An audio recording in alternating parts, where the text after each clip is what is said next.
Please welcome the President of Eurelectric and the CEO of Fortum. Please welcome Markus.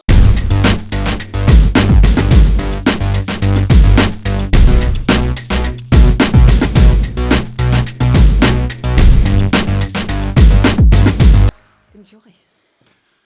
Very good. Good morning, everyone, Mr. President, distinguished guests, energy leaders, dear colleagues. It is my pleasure to welcome you to Helsinki and to the Eurelectric Power Summit 2026. I'm particularly happy to see you on our home turf as the company I'm heading, Fortum, is the proud host of Power Summit this year. But first things first, Finland on Sunday won the World Championship in ice hockey.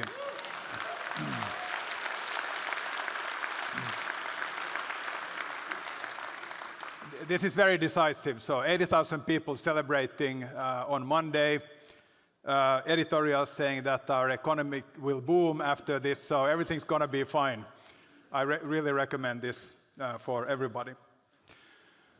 But on to business. So we are gathering here at a decisive moment for Europe. Our continent is facing a convergence of challenges: climate urgency, geopolitical uncertainty, and intensifying global competition. And at the center of all of them lies one defining question: how do we secure Europe's future in a way that's sustainable, competitive, and resilient? The answer is increasingly clear.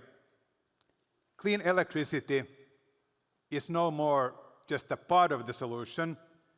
It is the foundation of Europe's economic strength, its energy security, and its path to climate neutrality. This is the ambition set out in our Eurelectric Presidency Manifesto with Catherine and Georgios: to power a competitive, sustainable, and secure Europe through decisive action on electrification, resilience, and digital transformation. Or in simple terms, we must electrify to decarbonize, industrialize to compete, and digitalize to lead. Over the next 2 days, this summit will turn that ambition into action. Under the theme, Bringing Power to Life, we will focus on accelerating electrification across all sectors, strengthening the security of supply, enhancing Europe's competitiveness, and mobilizing the investments, the hundreds of billions or trillions of euros needed to deliver this transformation.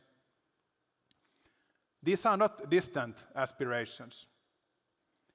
They are immediate priorities, and they require decisions, partnerships, and leadership. And this is why this gathering matters. Because in this room, we bring together, as Sasha highlighted, those who can shape policy, invest in solutions, and deliver change at scale.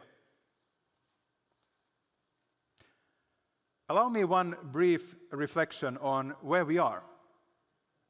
Finland, at this time of the year, is a place of almost constant light, as you have noticed already.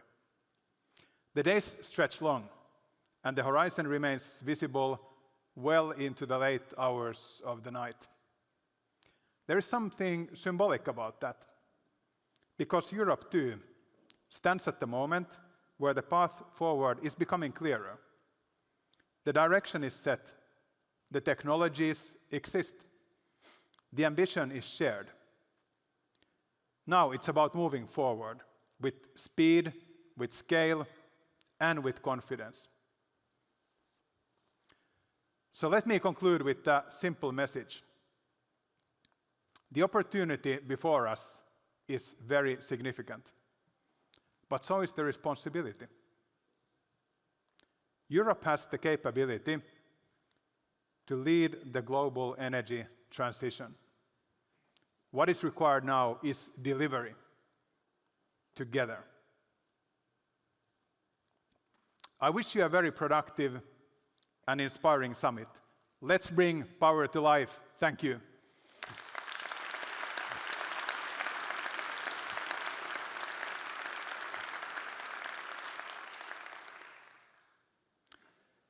May I now ask you to stand up, please, to welcome on stage the President of the Republic, Alexander Stubb.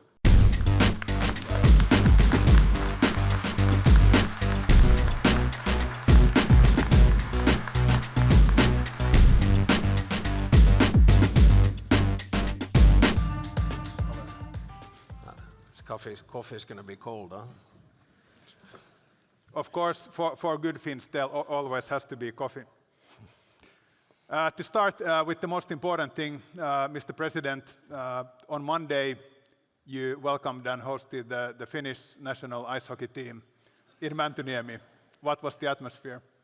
Well, Markus, you know that I come from an ice hockey family, so my dad's been the chief talent scout of the National Hockey League in Europe for the better part of 40 years. So I've seen a lot of ice hockey parties. And I have to say that these guys are way too toned down and conservative. So that was a lot of fun. I mean, it's one of those things. I think it boosts the happiness, as if we need it, of the country even more. And for all of those who are not necessarily ice hockey people, for us it's a bit like winning the World Cup in football. It was the 5th time we did it. We're quite pleased. So I'm very proud of the guys, and we had a lot of fun. And we had about 80,000 more or less drunk people just outside here on Monday, so I hope you weren't around. Thank you for that. So I'm not kidding you, Mr. President. Mentioned again the 80,000 people, and the editorials seriously are talking about that this will impact consumer sentiment and lead to better economic figures. But back to Eurelectric. So in the beginning of my presidency of Eurelectric, we set 3 priorities.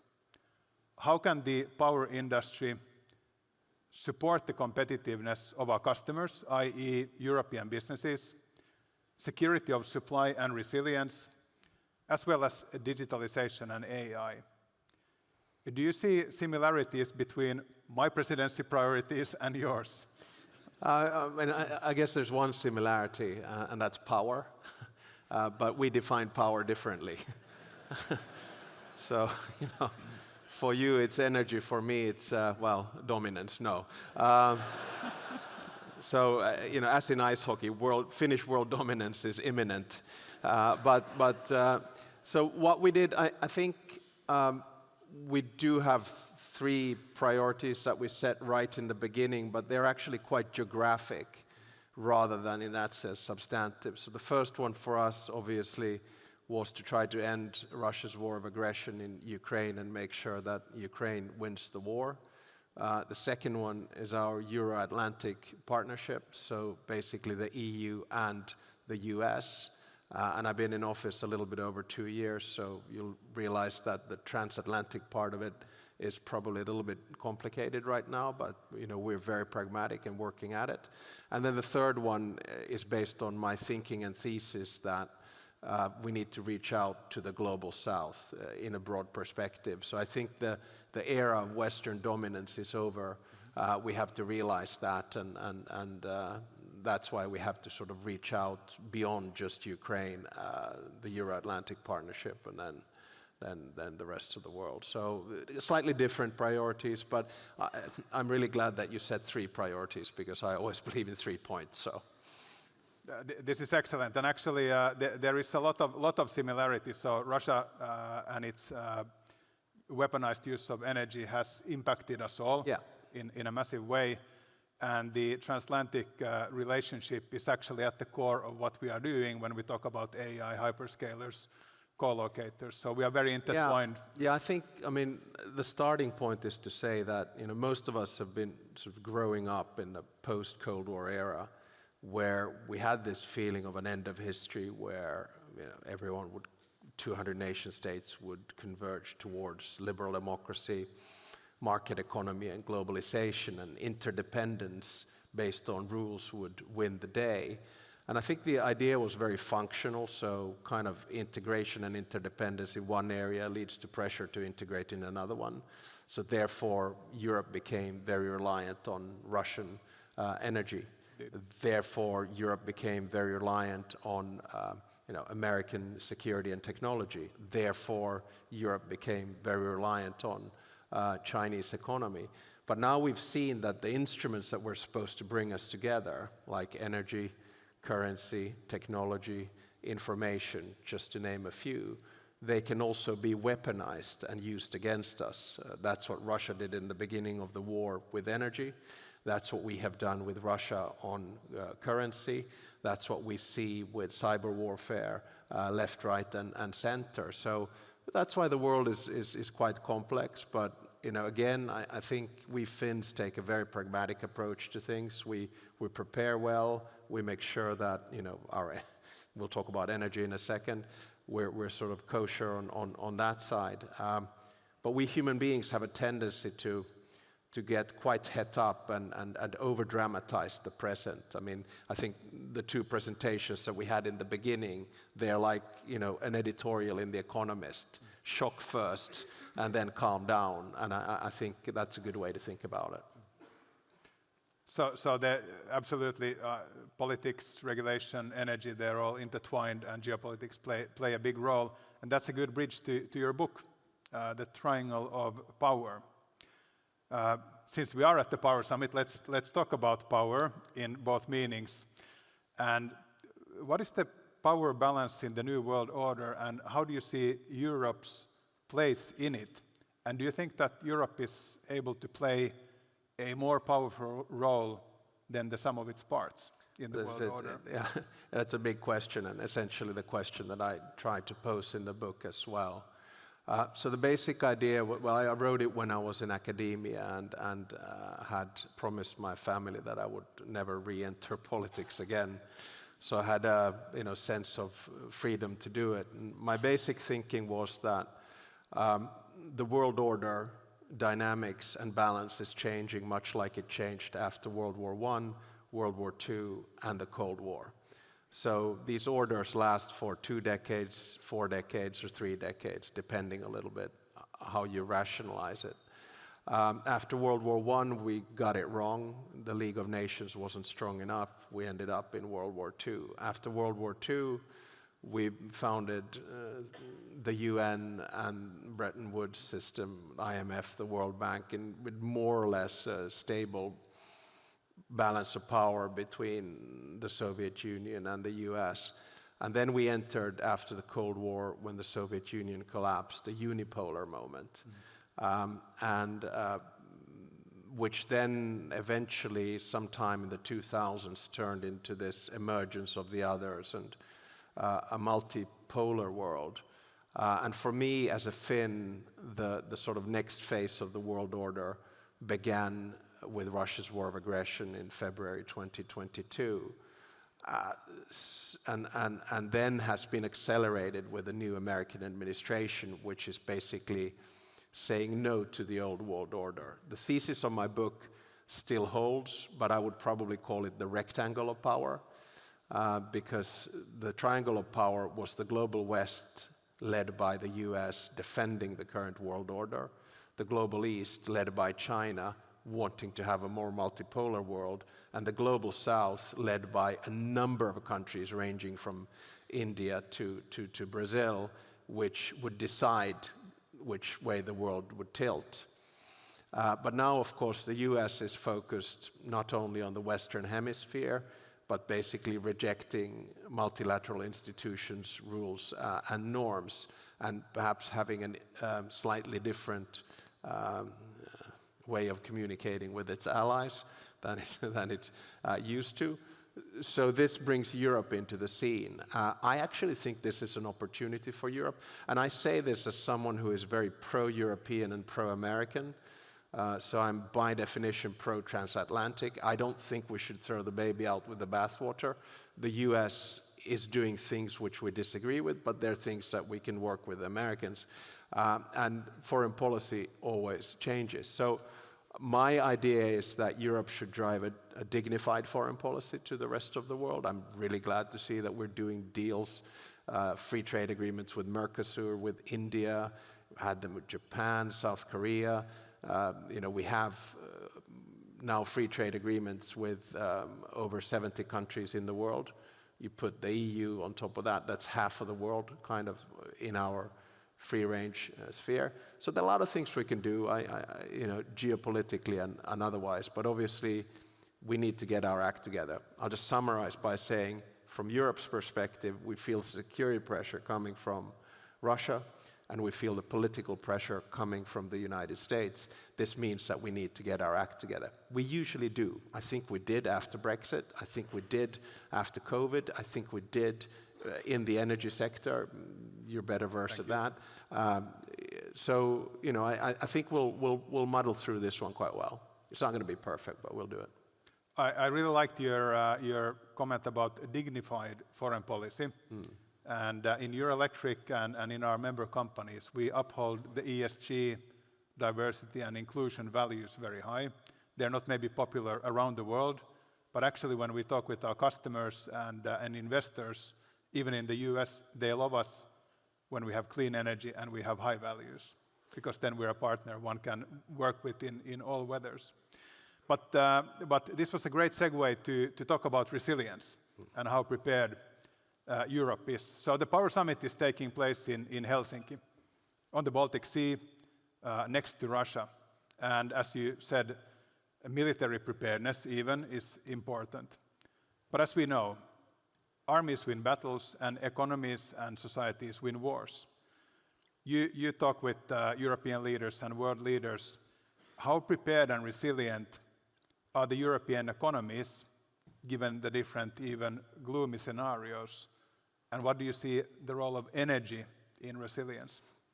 Well, some are probably more prepared than others. And our philosophy has been from the beginning, and it stems from the fact that we have a 1,340 kilometer long border with Russia.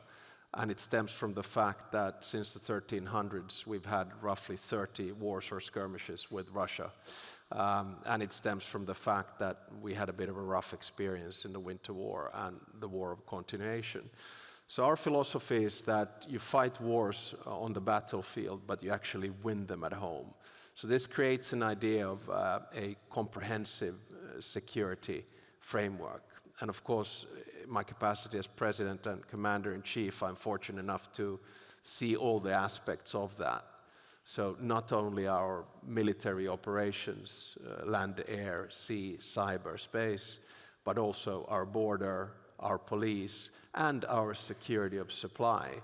So the philosophy is very much on the energy side that you need to have a functioning and secure grid. And I would argue that we have the strongest and most reliable, which reaches not only to all the Nordic countries except Iceland, but also to Estonia.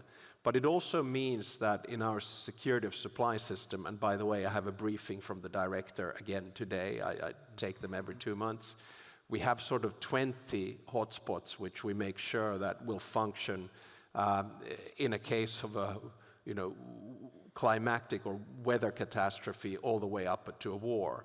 I'll just give you 2 examples. On energy security, we have, and I will not tell you the amounts of centers where we store energy for a bad day, but it's a deal that it's public and private. So it's Neste and other companies have an arrangement with the government of how much energy, where and how you provide in a crisis situation. So we are quite rare in the sense in Europe that we're completely self-reliant for 6 months, come hell or high water.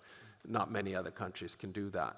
Secondly, on food, we're 80% self-reliant on food. So the farmers do deals and the big sort of food companies do deals with the government and make sure that it works. And this is a big... And on top of that, we have over 50,000 civilian shelters.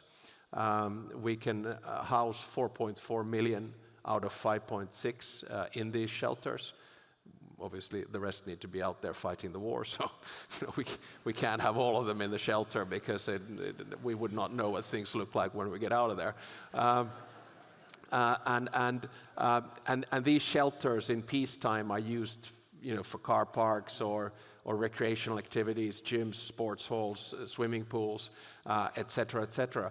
So we're quite good at this comprehensive security stuff, and we actually get a lot of countries coming in to learn from our system. We don't do it, because of ideology. We do it because we're very pragmatic, and we realize that, if I may use the term, when the shit hits the fan, we need to be prepared, and I feel we're very prepared.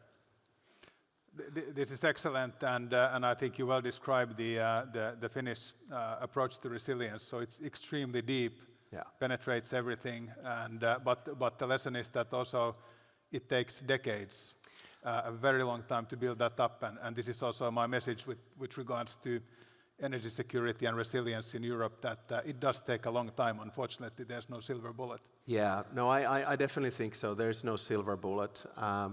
And the truth is that we were not self-reliant enough when the war in Ukraine began. It was for ideological reasons. We really did believe, I think many of us, including myself, that history had ended.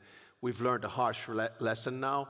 If it was up to me, I'd love to see a very strong and vibrant energy union in Europe and in the European Union. And of course, interestingly enough, the whole European project began with coal and steel and Euratom. So, it's time to think about how we do this better.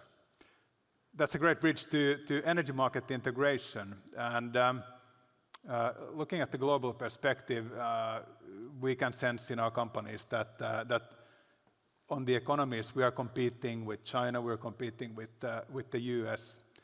And for European Union, internal market is in the heart, as you described from the very beginning. Internal market is in the heart of the European Union. So how do you see the integration of Europe and integration of the energy markets, and how it's related to resilience in Europe going forward? What's your take right now? Well, Markus, you'll know, and the Finns in the audience as well, that I'm a bit of an EU nerd. That's kind of what defines me, my academic career, my career in civil service, and also to a certain extent in politics. So the starting point is to understand that the European Union is not a utopia, right? We always sort of try to juxtapose Europe as some kind of a perfect system.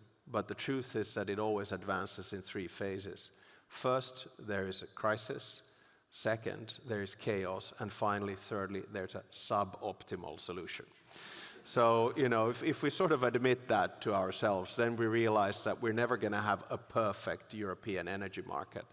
But it's always, I think, noble and useful to try to strive towards it. I'm a firm believer in the internal market, but when we can't even get the services directive right, after 80 years, it leaves a lot wanting. There are too many impediments in the system. There are two reports which I always recommend people to read. One is the Draghi report about competitiveness, and the other one is the Enrico Letta report on the internal market. If we were to do the suggestions that they make, I think we'd be much better off, but never underestimate the capacity of 27 member states to disagree on things. And so it's always sort of, muddling through and complicated. And usually the European Union kind of advances in a crisis situation by force. So that's why I hope that we can continue to push, for instance, for the integration of the European energy market. I think a lot of people somehow know what the president is talking about. So in Eurelectric, we have not only all of the EU countries, but we have other dear members as well. So we can create even more diverging views than the EU. But if I may, Markus, on that, so as an avid European, and coming back to your first question, and this is now I'm formulating ideas which I haven't, thought fully through, but as a big concept, here's my thinking. European strategic autonomy or European geopolitical power, it's often based on size and scale. And I think the best European policy ever has been European enlargement. So from 6 to 9 to 10 to 12 to 15 to 24 to 28 to 27. Sorry, Alistair Campbell, who is in the audience here somewhere, and all the Brits. Sorry. I love you guys. You know, my wife is British, so my children have a dual nationality. My wife has dual nationality. So, okay, my thinking is, in this moment, we need to think big. And geographically, we need to enlarge or at least create memberships which are flexible enough to bring in some total of 40 European states, or even non-European. On the western flank, for me, it's about the UK. We need to bring the UK back, if not in, as close as possible. And also think Canada. And I don't say this only because we beat Canada in hockey, but you know, again, wouldn't it be lovely if Canada was the 28th state of the European Union rather than the 51st state of the United States? So, Yeah. so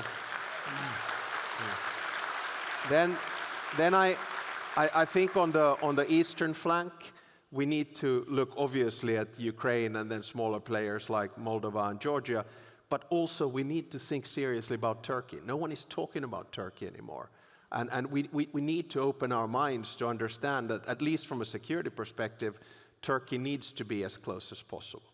Then you go to the south or southeast, we look at the Western Balkans. I mean, that is the hottest spot in Europe. And again, I'm not saying this only because I saw the foreign minister of Serbia yesterday, or I had the president of Slovenia here on Monday, or I had the speaker of the Turkish parliament here yesterday. But it's super important. What do we do with Serbia, Kosovo, Albania, Montenegro, North Macedonia? You know, what do we do with Bosnia and Herzegovina? And then finally, the ones that are really close to my heart, if you go up north, is Iceland, which is holding a referendum, and then Norway. So we need to start thinking big if we want to be, you know, if we want to project power in the world. But who is going to do this, when, where, and how, I don't know. But I think the window of opportunity is quite short, because when the war in Ukraine ends, and perhaps when the US administration changes, I don't know, then people are going to take the foot off the gas pedal and start heckling about unnecessary stuff again. So wrapping up the system integration, bring back the UK, get Canada in, Moldova, Turkey, Western Balkans. But this is actually Ukraine.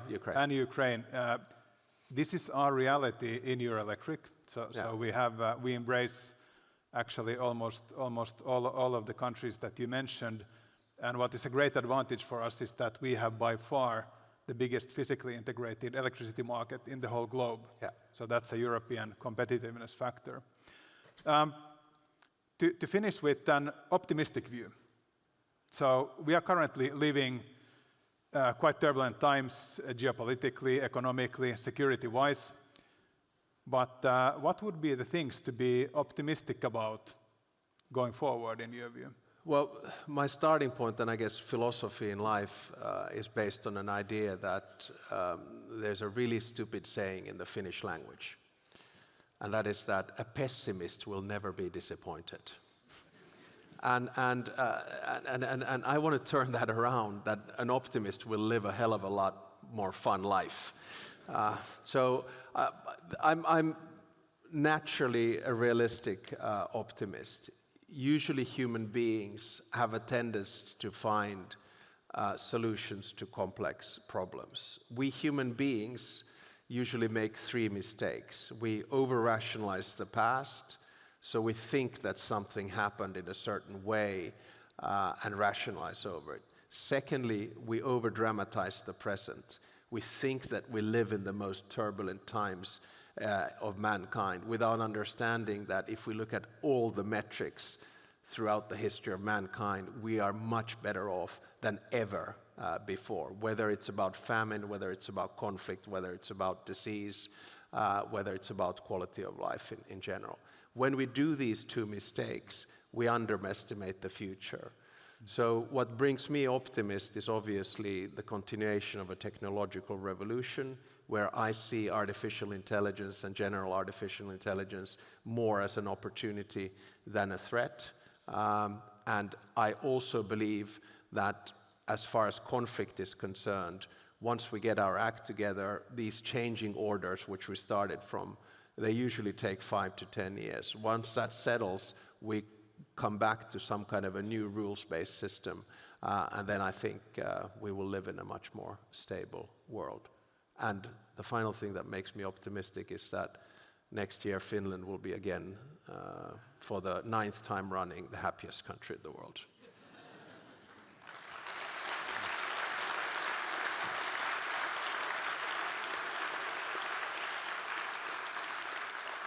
It is great to close with this optimistic view and good reflection on history. What the President said about looking into the future, bringing solutions to complex problems, that is exactly what we are set out to do for the next 2 days with the summit. So I'm really looking forward to these days. May I ask for a big applause for the President of the Republic. Thanks.